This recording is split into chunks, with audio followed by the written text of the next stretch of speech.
All right, buddy. So what's your name and where are you from? So my name's Brody, and I'm from Oregon, Salem, the capital city down here. Oregon. And Yeah, you said you did some time in Oregon Penitentiary, correct?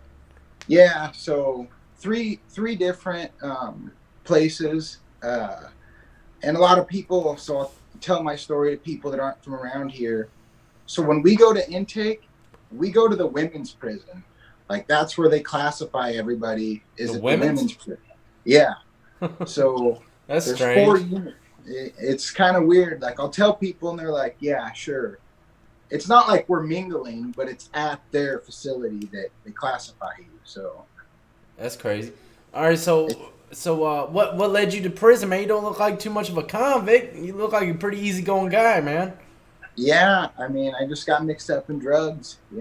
I Yeah. was a young kid, and it all started with selling weed, and then got introduced to some people and started doing opiates, and then it ultimately led to selling heroin. And then the cops beat down my door and opened up a whole nother can of worms. So. I know that's right, man. And Oregon. I mean, when I picture Oregon, I'm picturing a lot of country, like wooded areas.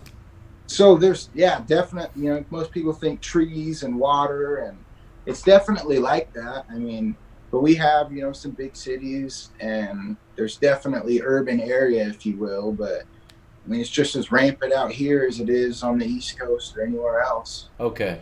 Yes, yeah, for some reason, man, it's just when I hear the word Oregon, I feel like it's just some wilderness type stuff out there, you know? Oh yeah, I mean, there's definitely that out here, but there's just as many big cities too. So. I know that's right. All right, man, so tell me a little bit about the prisons you're in. What prisons did you go to? So the intake center, the women's prison, is called Coffee Creek, and that's where they classify you. So you're going to see everyone goes there at one point. Like everyone goes there to get classified. Um, so then after that, I went to Eastern Oregon Correctional Well, Institute. hold on. Before you get into Eastern Oregon Institute, how long were you in the classification? How long does people typically sit in that little facility? So if you've been to prison before, it's going to be a lot faster because they have all your information from last time. DOC But number and stuff like that, I'm guessing? exactly. But generally, it's anywhere from 30 to 90 days. Okay. And how was that? Was it all right in there or what? I mean, I seen a lot of crazy stuff there alone. Like, so when I told you about that story, when I messaged you, there was this. So he wasn't like a police officer. He was like a game. He was a police officer, but he wasn't like a state cop or a city cop, right? Okay, so yeah. Kind He of was like a like a trooper fish. or something.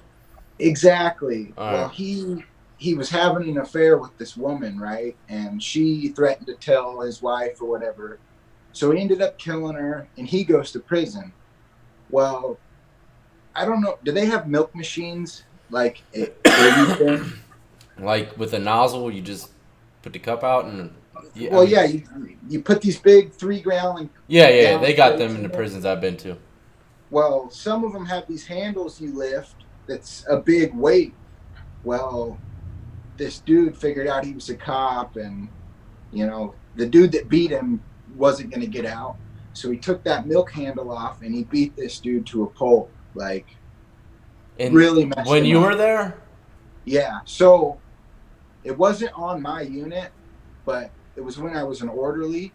So we got locked down one night, and well, it was actually during the morning, and you can see the ambulance come, and you see dude leaving, and he's just on a stretcher leaking, right?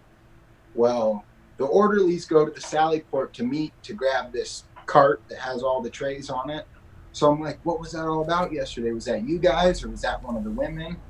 And then that's when they told me the story that dude got beat with the milk I'm handle. surprised they didn't have them in PC. You would think, They right? got they Like, got they got PC out there in Oregon. oh, absolutely, absolutely. I Yeah. mean, they're not camps that are designated for that, but there's places where a majority of, the people there are not good dudes. And tell me, was there a lot of gang activity in there? I mean, did you see any blatant stuff out running around in those kind of prisons out in Oregon? Oh, absolutely, Yep. absolutely. Like It's typical Bloods, Kings. I mean, Crips, stuff like that. so there's definitely like some Bloods and Crips, but it's there. It's not numbers like there would be in California, or you know what I mean. Okay, yeah, that brings me to my another question. I should have asked first. Who's the dominant in there? Is it who's the minority in that prison? Because you know Oh, most prisons, white dudes is the minority. Is it like that in Oregon?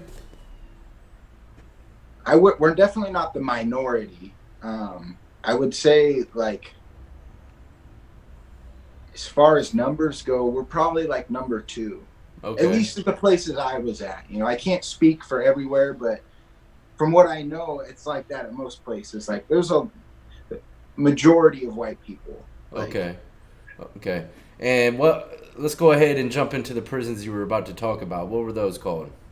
so, the first place I went. So when you get classified out in Oregon, if you're under 25, no matter what, you're medium four, which out here is Really? like medium four is pretty much max. Yeah. So So if you're if you're under 20, 25, under 25, you're going to this place, regardless of your charges. it, exactly, at least for 6 months, because they figure if you're under 25, you're going to be wild. So it was during the winter time, and they load us all up in this ice. They call it an ice cream box. It's like a small box truck, and they got like 12 of us back there. And it's so cold you can like see your breath. There's condensation building up on the roof, and I'm just thinking to myself, I'm like, this is crazy. Well, there was so much snow on the road. We did like 35, 40 miles an hour on the freeway. So it was like a 3 hour ride that turned into a 6 hour ride in the back of this bus. They make different stops on the way there. Like, so there was two prisons we were stopping at. We're stopping at one called Two Rivers, and then where I got out, which was Eastern Oregon Correctional Institution. Okay, what are they picking up some inmates on the way or something? No, they just dropped other people off. Oh, okay. Um, and I'll never forget. I mean, I'm 19 years old at the time, and it's like an old hospital, and it looks like a castle. I mean, Sounds this like place one is too. Eastern State Oregon Prison. Eastern Oregon Correctional Institution. Okay, Eastern Oregon Correctional Institution. Okay. Yeah. And I'm a young kid. I'm thinking, what did I get myself into? You know what I mean? Yeah. It was huge. Um, so they take us out of the bus, and I can like see people walking on the yard, and it was just like, oh, what did I get myself into? Were you a little scared, a little nervous? Oh, absolutely. I didn't know. I've never been in trouble. This was literally my first time getting in trouble, and I got sent to prison. That's So, crazy, man. I mean, I'd been in trouble for like, smoking pot and stuff when I was younger, but this was my first real bout with the law. And yeah. So, they take you to R&D. They figure out, which pod you're going to go to. And so they tell me, you're going to A2. And it was weird because they're like, just go through the west gate. And they let me out on my own. There's no one around there. I don't know where I'm going. You know what I mean? Yeah. So I make it up there. You walk up these flights of stairs, and you walk in there, and the very first thing you see is like the shower. So there's like 4 dudes in the shower, and then there's a little cop hut right there. And he tells me what cell I'm going to. So I walk in, and like I said, I'd never been there before. So I just figured it was going to be like, I'm going to have one other person in there with me. Well, it was a 4-man cell. That sucks, man. It was really like a blessing in disguise, because instead of having one dude to kind of show me the ropes, I had 3.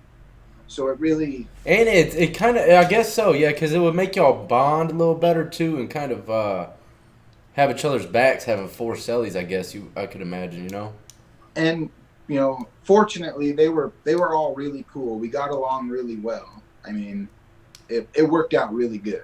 That's good, man. Yeah. Did you have any problems in county or anything like that on your way to prison, or when you got to prison, was anyone ever testing you in any kind of way? So not really in county so much. I mean, I did like 3 weeks in county and then got released to fight my case on the streets. Um, so when I first, not to like receiving or whatever classification, but once I got to EOCI, there somebody definitely, runs up in your cell to make sure it's not like they want to know that if something happens that you're not just going to cower. Like they want to make sure if a race war or something pops off that you're going to fend for yourself. So I had one incident like that, but honestly, other than that, it was pretty smooth sailing. Like I was fortunate, I guess you could say. So was it pretty? What was the politics like, man? Was it racially segregated or what? Oh yeah, absolutely. I mean, Really? oh yeah, absolutely. It's maybe not as bad as California. Like, you can talk to black people, but you're not chopping it up with them. Like if you got a question, it's obviously you're not gonna want to ask them first. But if it's just like something simple, like, hey, what time the basketball game comes on, or like, whereas I've heard in California, you don't really talk to them. Yeah. Well, that's crazy. And how did it typically work, man? Did y'all have your own phones, own showers, and stuff like that? Um, Or was no, people just kind of using them all whenever? so the biggest segregation, the phones were pretty much free for all. Like you have to sign up on a list, so the next one that comes open is open, you know. So they But actually like followed the rules of the list? there were certain things like that they did just because it made things run smoother. You know Mm-hmm. what I mean? Um, and Sounds like people were so pretty respectful there. oh, I mean, absolutely. It ran really smooth. Like that's what I was surprised about. I figured there would be more drama than there really was. Like the politics kind of made it a well-oiled machine, if that makes sense. Like, Yeah. don't get me wrong, somebody always has to buck the system, but Yeah, for it the most always does. Always does. yeah, How was the COs? Were they all right? it was hit or miss, man. There Yeah. was a lot of them that were just reasonable people. Like I remember one of them, new CO comes onto the unit and he says, "No fighting or effing, and I don't care what you do." You know what I mean? But then there's always a super cop who, if your bed's not made perfect, he's gonna thrash it, or you know, I'm But sure it's like you that didn't over see there. no kind of physical harm put upon anyone by any COs or anything like that? Not that not that they didn't have coming. Nothing like those Florida stories. Like, Okay, see, now that's why I like, everybody likes to hear those crazy stories, about the stuff that I've been doing interviews on lately, but people need to realize as well that there are plenty of prisons like the one that you were in that it pretty much runs like a well-oiled machine and everything goes the way it needs to go.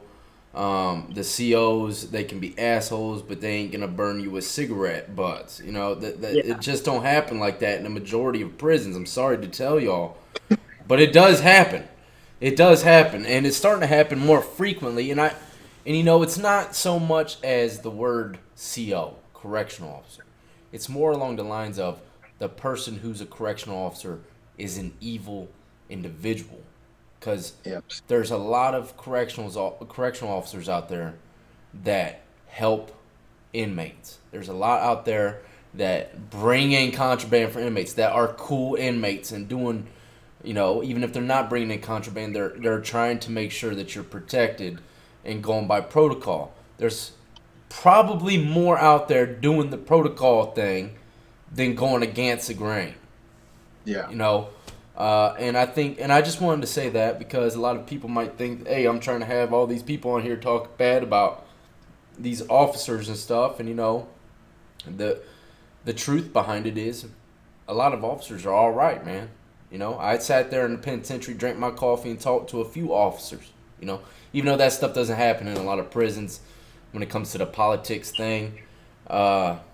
But it's different everywhere you go. You know, it's different everywhere you go. And I've been in prisons where the COs, they'll set you up. They'll set you up for some physical abuse, man. Not by them personally, but by the other inmates. Yeah. But yeah, I like that you're on the show and you're actually just giving it more of a mediocre look. You know, that's what I want. I just want people to have a feel of the state, every state. You know, it doesn't have to be a crazy rodeo show. Yeah. But what would you say was your scariest moment in prison, man? So I guess one of the things that affected me most was, so I told you, you know, I moved into the 4-man cell, right? Well, so one of the guys ends up leaving on transport. He went minimum. And then one of them got a transfer for, he'd put in a request to move in with one of his buddies. And then somebody, like, it was like in the matter of a week, everyone left. I was the only one left in the cell, right? And I remember I went to the officer station. I'm like, hey, is somebody coming down off the chain? Like, who's moving into my cell, you know? Well, he's like, oh, no, they got 3 people coming from this unit later that are, you know, going to move in. And I was trying to get him to tell me who, and he wouldn't, right? So I skipped yard because I didn't want somebody to move in while I was gone, you know what I mean? Well, I'm kind of just loitering on the tier, like looking up and down. And so these 3 dudes walk in. 2 of them were black, which is an absolute no-no. Like, a black dude can't move into your cell. That's just the politics of it. It doesn't matter if you were best friends from high school or what. It just doesn't happen like that. And then this white dude who he would, you know, he was a rapist, you know. It was 3 dudes that absolutely could not be in my cell. I thought it was a joke, like like, seriously, dude.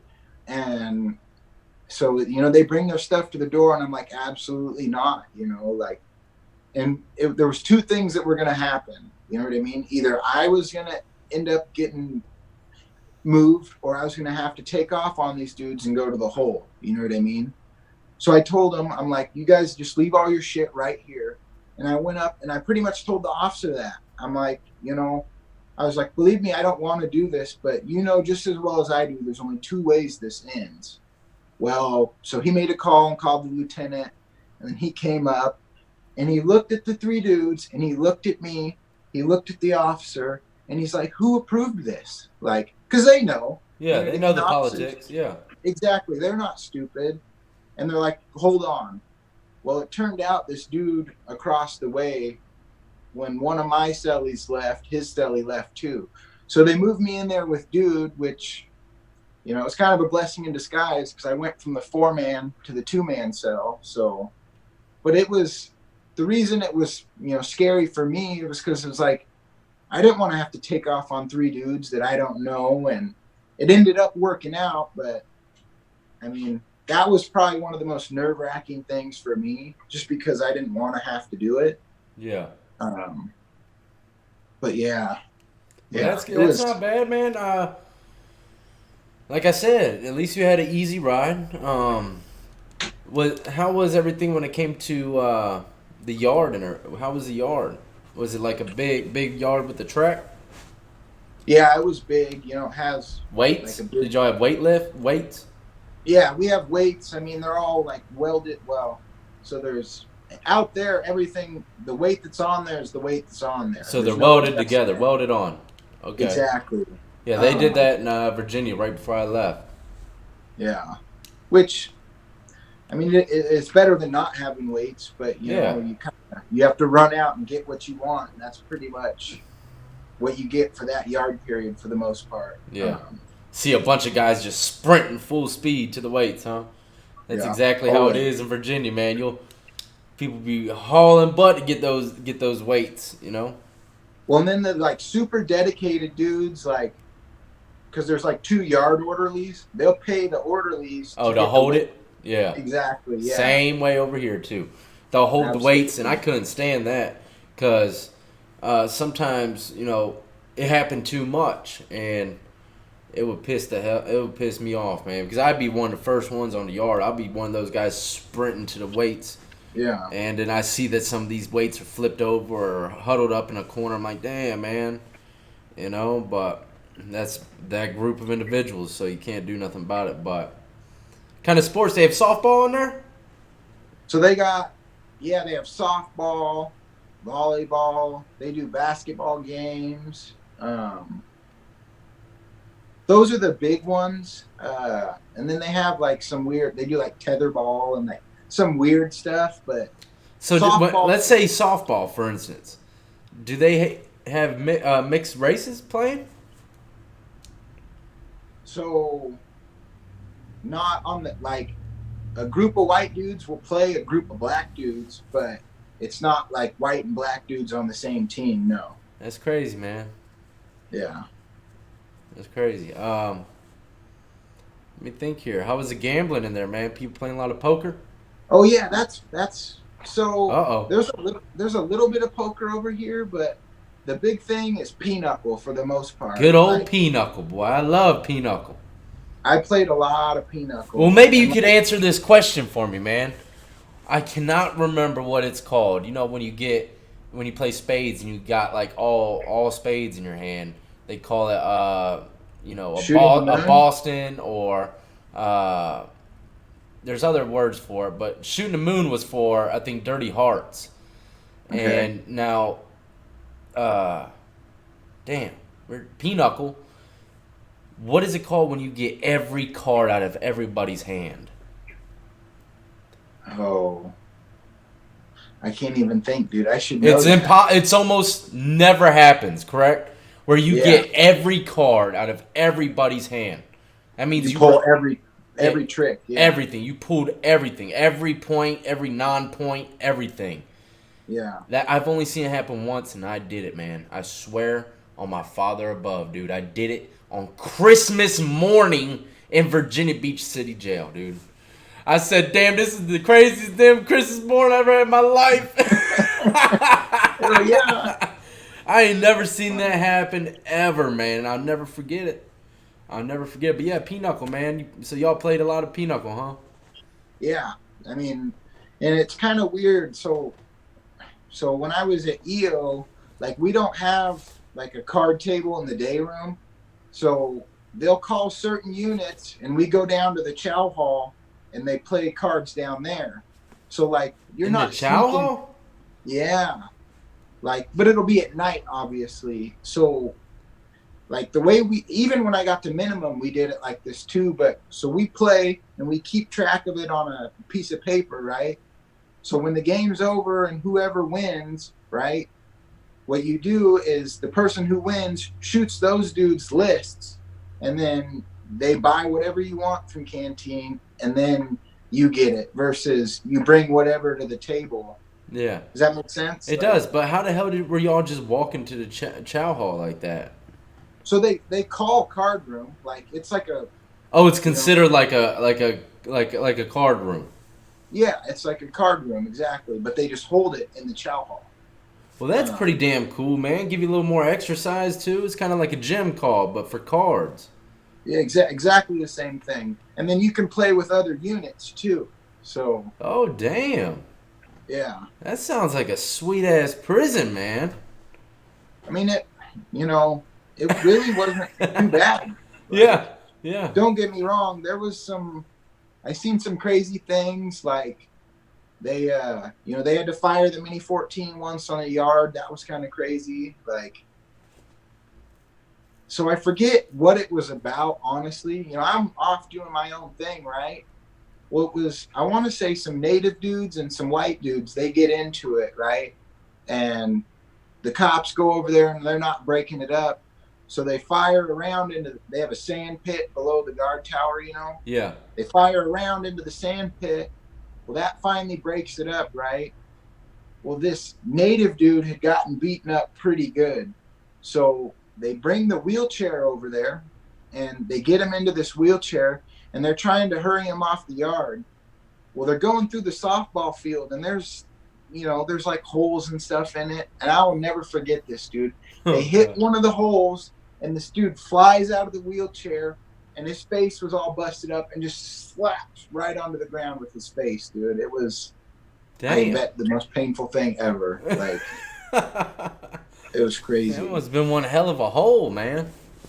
Yeah. Well, you know, the wheels on the front of a wheelchair aren't very big. Yeah, yeah, they'll Hit tip it in just real right. quick. Yeah. Yeah. Well, that's pretty good. That's pretty crazy, man. At least it wasn't too bad of a ride for you. I'm not just trying to influence anyone to be okay with going to the penitentiary in Oregon. I'm sure there's probably some worser places they could go. But, you know, going in and coming out safe, and you didn't join nothing in there, correct? Kind of did your own thing.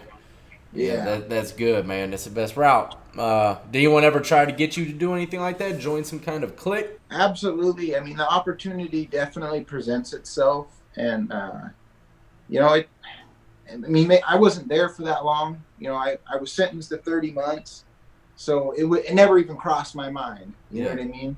If it was like 15 years, maybe I'd have thought about it, but it's just, you know, it's not my cup of tea. Just like you said, I don't need some other grown man, Yeah, you're good. telling me what to do. Like, just not into it at all. I know that's right, man. Yeah. That's what's up. How long you been out? So I got released in October 2013. October 2013. You've been out for about, what, 5-6 years now? Yeah. That's good, man. That's good. You're off probation, I'm guessing? Yep. Excellent, man. You anything you got going on that you might want to shout out? I mean, so I've kind of started making some videos, definitely not prison related. It's more geared towards like recovery. So if somebody wanted to check that out, the name of the channel is Gemini Guy, and it's just one word. I don't have a whole lot. I think I have like 3 or 4 videos up there right now. Okay. So if they're interested, you know. All right. Well, anybody out there that's going through recovery or just thinking about starting it, man, I'm going to leave the link to your channel in the comment section and in the description of my video. Man, just work with it, man. Keep dropping content on there, and you'll be surprised how many people end up watching you, man. You could help and change people's lives, you know? And another crazy thing, so your wife, she did an interview with this chick named Afton, right? So I can't remember their names, but yeah, she's done a few. So I didn't really know her that well, but she was friends with this girl named Amber that I knew, and I seen the video she did, and it was weird just to think how small of a world it really is. Like, tripped me out a little bit. But yeah, it is crazy, man. Actually, I've had a few people tell me, say, "Damn, man, I can't believe dude was on your show." You know, he lives right down the street from me, so it's a small world, man. That's for sure. You never know when you'll run across another person's path that you've seen or grew up with or something like that. They show up in the craziest places, man. But yeah, man, I appreciate you coming on the show, and I'm glad you're doing all right out there. Got any kids? No kids. Oh, man. How old are you? I'm 20. Well, I just turned 27. 27. No kids, man. Living the life. Trying. You game, man? You play PS4 or Xbox or anything? No, not really. I mean, I used to play, but I honestly, after I got out, I never really picked it back up, and I've been thinking about it. What really did it is when that Red Dead Redemption came out. Yeah. I was like, maybe I better go just buy a PS4, but I have yet to do it. It looked pretty good. I ain't tried it myself, but yeah, I've been hearing nothing but good things coming from it. Yeah. But yeah, man, I appreciate you coming on the show and just telling a little bit about good old Oregon. And yeah, man, I wish nothing but success for you in the future. Absolutely, man. Thank you.